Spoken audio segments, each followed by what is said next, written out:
Fala galera, tudo bem com vocês? Então, um prazer tê-los aqui. Espero que estejam estudando direito, assistindo às aulas, tá ok? Então, filhão, presta atenção aqui que a gente vai entrar num tópico extremamente importante para você, bebê. Olha pra cá. Galera, vamos com tudo, porque a gente entra num tópico extremamente importante, que é o tópico que fala sobre ligações químicas, né? Nesse módulo de ligações químicas, a gente vai tentar entender o motivo pelo qual os átomos se ligam. Quais são as ligações que existem dentro desses átomos? Quais são as interações que existem entre as moléculas? Ideia de solubilidade, ideia de polaridade, geometria molecular, tchan, um monte de coisa. Então esse módulo é um módulo repleto de informações cruciais para a sua vidinha. E aí galera, eu quero começar com vocês perguntando para vocês, com que objetivo vocês estão assistindo essa aula? Ah, professor, eu quero passar de ano. Ah, professor, eu quero passar no vestibular. Para que você quer isso tudo? Você tem um objetivo, teu objetivo é conseguir um emprego, se estabilizar. Estabilizar? Sim, se estabilizar. Você estuda bastante porque você almeja futuramente ser uma pessoa estável financeiramente. E o pontapé inicial é começar os estudos.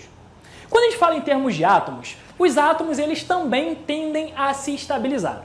Átomos por si só, em alguns casos, eles não são estáveis por natureza.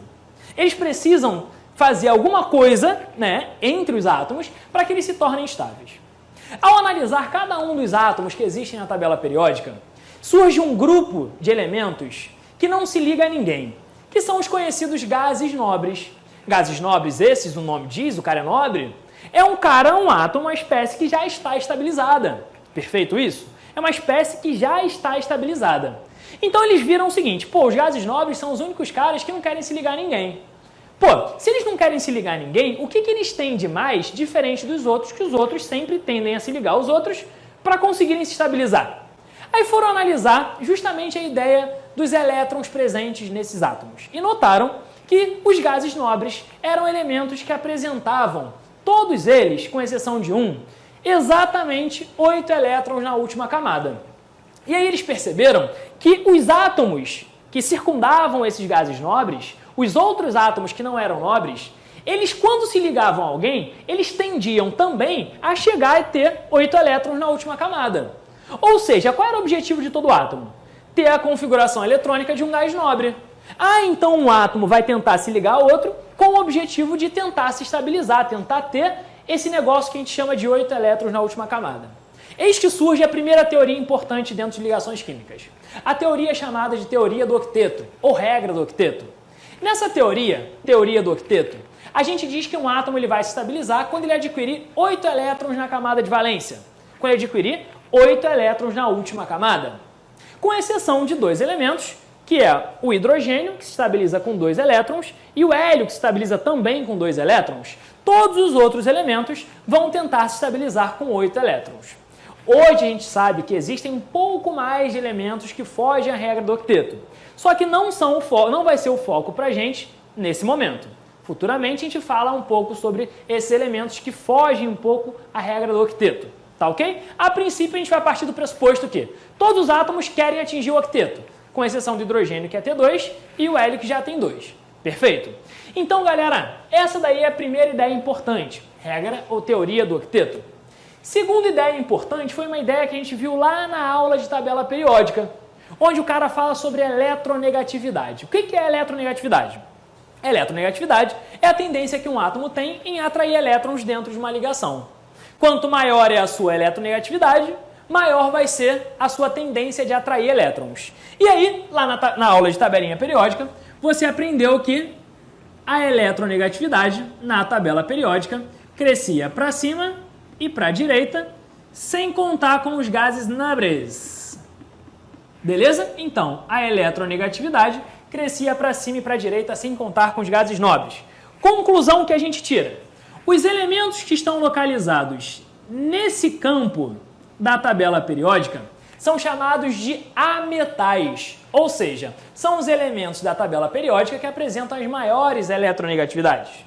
Já os elementos localizados nessa parte da tabela periódica são os metais, elementos que apresentam uma eletronegatividade mais baixa, um pouco menor do que os nossos metais. Então a gente já sabe o que é a teoria do octeto, que é o que faz os átomos se estabilizarem, e já sabe que existe uma tendência dos átomos em atrair ou não os elétrons, beleza? Então vamos dar sequência. Quando a gente pensa em ligação química, a gente pensa em 3 ligações específicas. Ligação iônica, ligação covalente e ligação metálica. A gente vai falar exatamente nessa sequência. Iônica, depois covalente e depois metálica. A princípio a gente vai falar sobre essa tal de ligação iônica, que também pode ser chamada de ligação eletrovalente. Ligação iônica ou eletrovalente. Tem alguns detalhes que você precisa analisar para que você consiga justamente identificar uma ligação como sendo uma ligação iônica. Eu vou tentar passar para vocês alguns pontos que são importantes na sua vida para você ver essa ideia de ligação iônica. Primeiro ponto é você perceber que quando eu ligo um metal, cara que está localizado aqui, e um ametal, isso diz que essa ligação é para a gente uma ligação iônica. Então vou repetir. Para que a gente faça, a princípio, uma ligação iônica, eu preciso ligar um metal a um ametal. Ou então ligar um metal ao hidrogênio. Nesse tipo de ligação, eu estou ligando um metal, que é um cara que tem uma eletronegatividade baixa, a um ametal, um cara que tem uma eletronegatividade alta. Eu estou ligando alguém que quer dar com alguém que quer receber. Olha aí a lei da vida, é alguém que quer dar, alguém que quer receber. Quando eu ligo esses dois caras, o cara fala assim, eu quero ganhar, o cara fala assim, eu quero perder, então olha só que coisa rica. Eu estou ligando 2 átomos, onde um quer perder e o outro quer ganhar. Quando eu ligo um metal a um ametal, existe uma tendência do elétron do metal ser transferido para o nosso ametal. Vem aí uma nova ideia. Na ligação iônica, os elétrons são transferidos. Eles, de fato, saem de uma espécie e vão para outra espécie. Você aprendeu que quando um átomo perde elétron, ele assume a carga positiva. E quando um átomo ganha elétron, ele assume a carga negativa. Logo, o metal assume carga positiva, o ametal assume carga negativa. Ligação iônica, ligação entre íons. Olha aí, íon positivo cátion, íon negativo ânion. Quando eu ligo esses dois caras, os elétrons são transferidos.